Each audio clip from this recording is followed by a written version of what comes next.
Ri, dato ni sir, na morning default day kadto ka sa output, click mong flat, pero pwede man lang control P.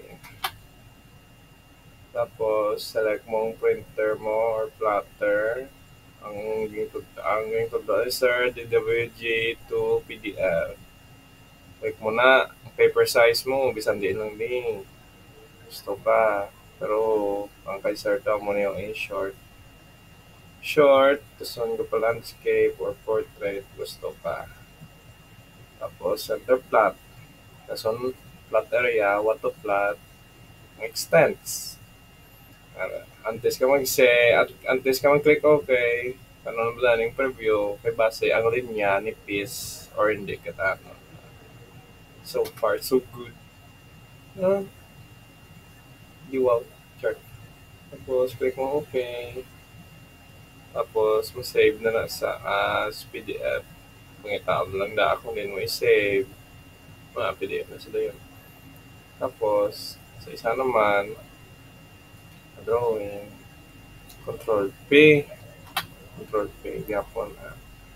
O, ang na-notice mo, nadula settings mo, para mabalik na, para sa page setup nga, muna, so, click mo lang yung previous plato, ng previous setting mo tayo, mabutang na din. So, nga ba sir, lang, ng assembly, window gamitan ang liwa. Window, click mo. Click ka din. Sandi lang, basta mag-cover lang ang area asang pan. Click naman na din yan. Tapos, preview, blanco. Shit. Ambot nga, aga mo na, basta aga mo na sa ako niya. Basta, munja po, kung i-click mo na okay, muna. Pangita siyang binisave sa PDF na sa.